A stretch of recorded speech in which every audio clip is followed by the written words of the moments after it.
Hola a todos. Hello, everyone. We are here in our second interview for our first issue of Sin Lugar, without the place, right? We have invited a great artist called Beatriz Amelia, and she is going to talk about her work.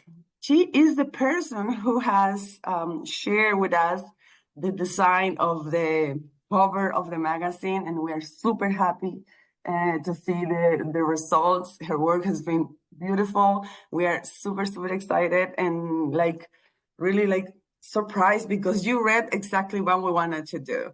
So let's welcome Beatriz Amelia to our scene, and we're going to talk a little bit about her work. To start, would you like to say something to the people, to the scene? Yeah, first, thank you so much for having me design this cover. Es un honor para mí, y I feel so proud and just so content to be invited. So thank you so much. Thank you for the work that you all are You. doing and the creative space that you're creating. It is deeply felt by the community. So thank you. Beautiful. Thank you. Thank you for accepting. Really, we really appreciate it. It's an honor to have you. Okay, so to introduce people a little bit about the concept, we were with the team of the Sin Lugar, we were talking about how we can portray and make visual our ideas of the name of the scene, right? Sin lugar, without a place. So this is gonna be like our home, right? This is gonna be like a place that we can meet and feel safe. And the idea of a house came to us, right? Okay, a house, but it's not a regular house because we are not regular people. A free house, like without walls, without. And there you presented us this beautiful work, a lot of options, but the one of the house was like, oh, really beautiful. And how did you connect with this topic to create your work? So I was really inspired by that concept of a house, of like making like a safe space. And I think that idea kind of goes into a lot of kind of what my work in general has been focusing on for the past couple years is like just creating this kind of portal almost into a space where people can feel that they belong, where people don't feel like they need to fit into a certain category or into a box. Because I think um, anyone from the diaspora just feels so lost, I think, in a lot of ways, and feels found when they're in a community of like-minded people who, they don't feel fully at home in maybe their place of origin, and they don't feel fully at home maybe in where they're living currently. And so there's just this disconnect where you almost feel like you're floating, and you only feel tethered when you're around a group of people that really makes you feel seen. Um, so that's kind of what my work tries to do, is just create that space for people. And so when you were telling me the concept of, oh, like we're like building this house or building this space, I just immediately was like, yeah, like I live in that house, I We do. door. Yeah. Ah, yeah, true. I really connect with what you're saying. And the concept of diaspora is transversal to all kind of ages. Living constantly missing home Yeah. and all my people over there because I'm here alone, right? And like you don't belong. So that's why the issue of the magazine title is like belonging or not belonging.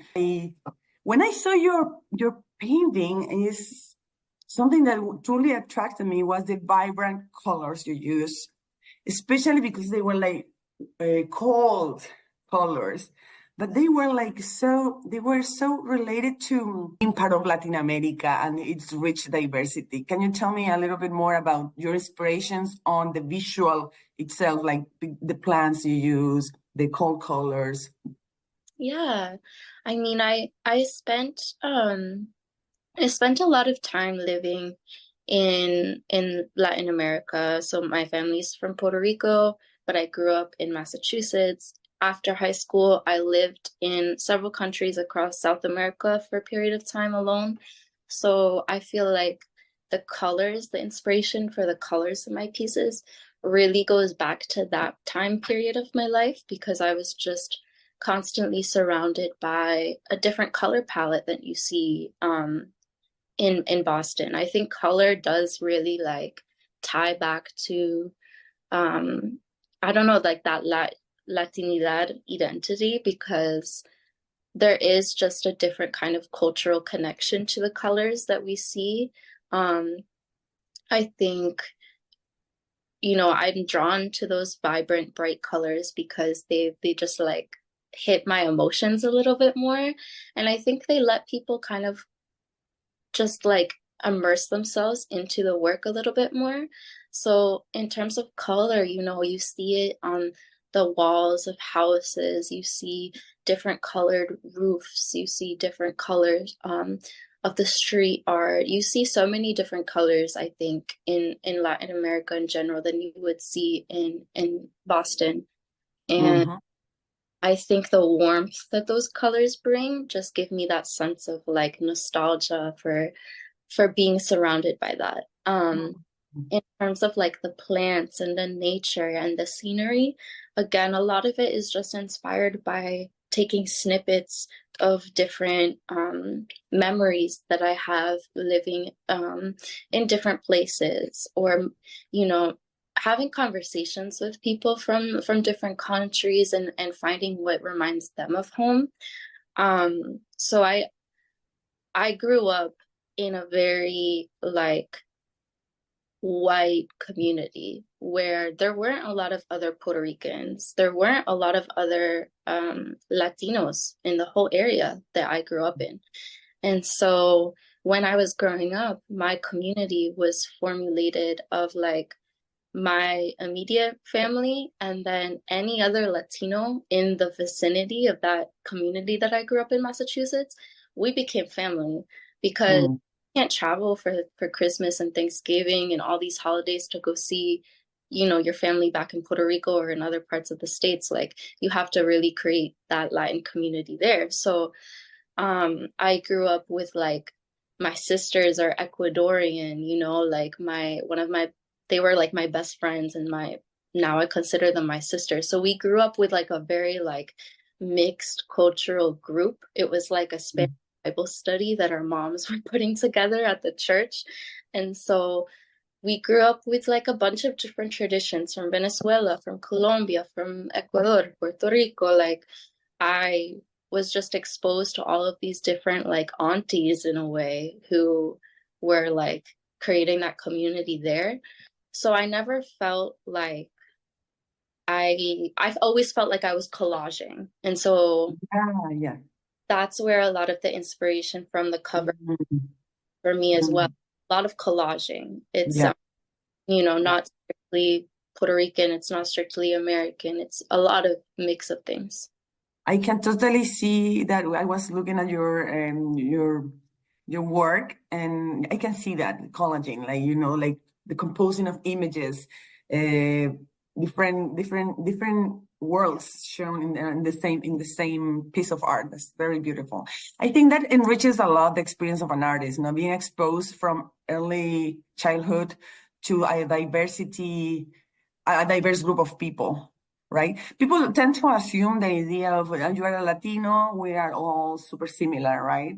But Mm-hmm. I can name you the whole big difference we have between every culture, right? Every country. But the interesting thing that you mentioned is that you were exposed always to this diversity. Some of us weren't, right? So especially countries that are so far, and immigration wasn't an issue when I grew up, for example, in the 90s. So the diversity in the Mm-hmm. community wasn't too much. So now in my country, I can see there is a lot of immigration and people are getting like a little bit more open to learn from different cultures and to learn more about Latinidad too. Because I was like, oh, I'm Latina, right? What Latinidad is nowadays, because it's still a colonial concept, right? Mm-hmm. Because we were named Latinos by others, right? Mm-hmm. And then to question the concept and to see like, okay, how we take that concept now because it's widely used, and to know people from other Latino countries, right? That is like, wow, I never met a Salvadorian. That's so interesting. A Costa Ricense, Puerto Rican, I don't know, Venezuelan, etc. So yeah, that's how you connect with the concept of Latinidad. So it's a very beautiful experience. Thanks for sharing. Our next question, that is very interesting for us to know. Do you feel like your work is pointing towards the concept of resistance in any way?